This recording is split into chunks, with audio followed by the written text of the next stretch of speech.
সকাল 11টায় হাজিরা দেওয়ার কথা ছিল, কিন্তু ডেডলাইন পেরিয়ে গেছে। সশরীরে হাজিরা দেননি অনুব্রত মণ্ডল। আর অনুব্রত মণ্ডলের বদলে এসডিপিও অফিসে গেলেন কেষ্টর 5 জন আইনজীবী।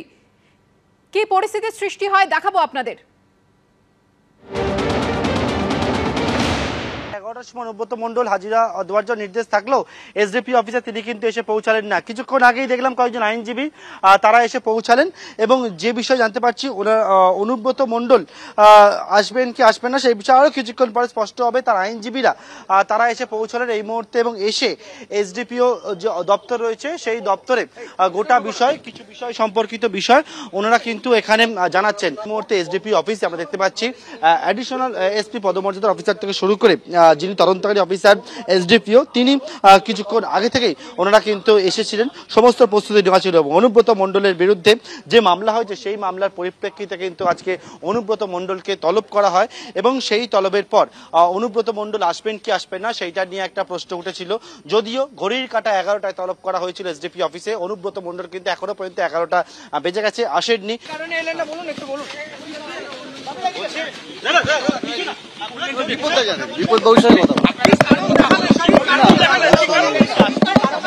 এই বিষয়ে আসিনি আমরা, এই বিষয়ে আসিনি। আপনারা কোন বিষয়ে এসেছিলেন তাহলে যদি একটু বলেন আমাদেরকে? একটু অন্য লিগেল প্রবলেম আছে। আইনজীবী আপনারা অন্য লিগেল ইস্যুতে এসেছিলাম, বিপদবাবুর সঙ্গে বলতে পারবে, বিপদবাবুর সঙ্গে কথা বলছি। আইনজীবীরা তারা কিন্তু যখন পুলিশের কাছে গেলেন তারা যেটা দেখলাম যে অনুব্রত মণ্ডল সম্পর্কিত বিষয় তারা কথা বলতে এসেছেন, কিন্তু তারা বেরোবার সময় বললেন যে তারা এই বিষয়ে আসেননি। আরো কয়েকজন আইনজীবীরা রয়েছেন, আমি কথা বলবো, এখানে দ্রুত তারা চলে যাওয়ার চেষ্টা করছে। দাদা একবার শুধু একটা বিষয় কথা বলতে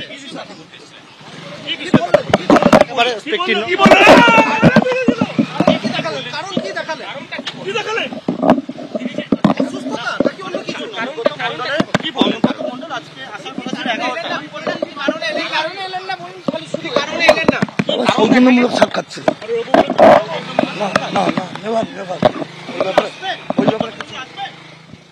দেখো ওনারা কিন্তু কোনো প্রশ্নের উত্তর দিলেন না, তড়ি ঘড়ি কোনো রকমে একেবারে যে এসডিপিও দপ্তর সেই দপ্তর থেকে বেরিয়ে গেলেন। দেখলাম একজন বললেন যে অন্য বিষয়ে কথা বলতে এসেছি, অপরজন বললেন সৌজন্যমূলক সাক্ষাতে এসেছি, কিন্তু অনুব্রত মণ্ডল তিনি 11টা বেজে গেছে হাজিরা দেননি।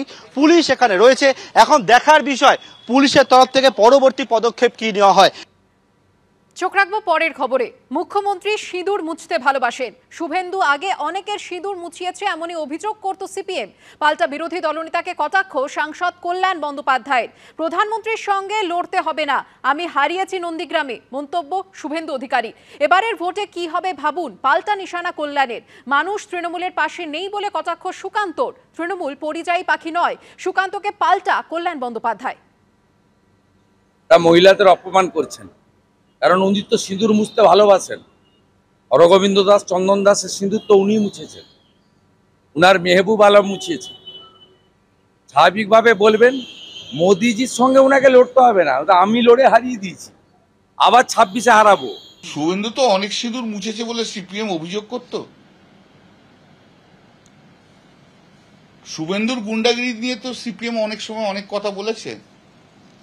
আমি জানি না, শুভেন্দু বোধহয় তার ব্যক্তিগত অভিজ্ঞতা আছে, নিজে আছে, তাই ও নিজেকে সবাইকে নিজের মতো করে দেখছে। মোদিজির সঙ্গে কি লড়বেন? মোদিজি একটা গঙ্গা, মহাসমুদ্র, আর উনি কালীঘাটের নালা। কার সঙ্গে কার তুলনা করছেন? আমি হারিয়ে দিয়েছি, আমার সঙ্গে লড়ুন, তারপরে মোদিজি। গঙ্গা সাগর, ওই জন্য সাগর বারবার ডিঙিয়ে নরেন্দ্র মোদী যতবার ডোনাল্ড ট্রাম্পের কাছে গেছেন এতবার এত দেখিয়েছেন। আর এখন ডোনাল্ড ট্রাম্পের সামনে ওনার হাইটটা হচ্ছে 4 ফুট 2 ইঞ্চি আর ছাতিটা হচ্ছে 56 ইঞ্চির জায়গায় 34 ইঞ্চি। এত সাগর পেরিয়েছেন যে হাজার হাজার কোটি টাকা করে বিদেশের সঙ্গে সম্পর্ক তৈরি করতে গেছেন। এমন সম্পর্ক তৈরি করেছেন যে আজকে সেই সমস্ত বন্ধু দেশকে কনভিন্স করানোর জন্য 51 জন এমপিকে পাঠাতে হচ্ছে। হ্যাঁ, তাহলে কি সম্পর্কটা আপনি তৈরি করেছেন যে বন্ধু দেশগুলো আপনাকে বিশ্বাস করে না, যার জন্য বিরোধীদেরকে নিয়ে যে আপনাকে এখন বিশ্বাস করাতে হচ্ছে। দেখো আমার প্রধানমন্ত্রী কাজ করেছে, আমার প্রধানমন্ত্রী কাজ করেছে।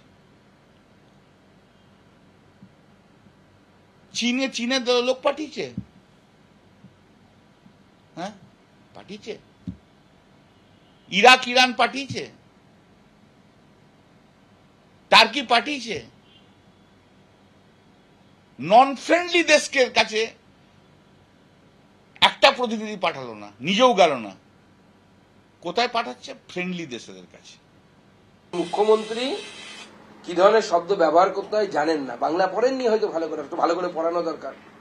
এই মুখ্যমন্ত্রীর মুখ থেকে এই ধরনের শব্দই বেরোবে, কারণ ইনি বেচতে এসেছেন নিজের পরিবার, লালুর পরিবার, ভলুর পরিবার, পরিবারের বাইরে এরা কিছু ভাবতে পারে না। পরিবার পরিবার পরিবার, পরিবারের বাইরে কিছু নেই এদের। ভাইপো, ভাই, ভাইয়ের বউ, এর বাইরে কোথায়? কেউ কাউন্সিলর হবে, কেউ সাংসদ হবে। বেচা বেচিটা আপনার পরিবারে মানায়। থাকতেন তো বস্তিতে, এখন আপনার পরিবার কয়েক কোটি টাকার মালিক। কোথা থেকে হলো মুখ্যমন্ত্রী? কি করে হলো? সমাজ সেবা করে? উত্তর দেবেন না? যত দিন গেছে 2021 থেকে আজ পর্যন্ত 2025 পর্যন্ত কোন ভদ্র ভাষা বিজেপির নেতাদের মুখে শুনেছেন? কি গালাগাল না মমতা বন্দ্যোপাধ্যায়কে এরা দিয়েছে, এরা ভাবতেও পারে না। আমি জানি না এরা বাড়িতে বাবা মা ভাই বোনদের সঙ্গে কিভাবে কথা বলে, আমার খুব সন্দেহ আছে। যার যার স্ত্রী আছে তাদের সঙ্গেও যে ভদ্রভাবে কথা বলে বলে আমার মনে হয় না, নাহলে এইভাবে কথা বলতে পারে না কেউ। সুকান্ত মজুমদার এমন ডক্টরেট আর এমন বড় প্রফেসর, বাংলা শব্দ ইউজ করছে কুশিক্ষিত। আমি তো জানি অশিক্ষিত শব্দটা, কুশিক্ষিত শব্দটা তো আমি শুনিনি।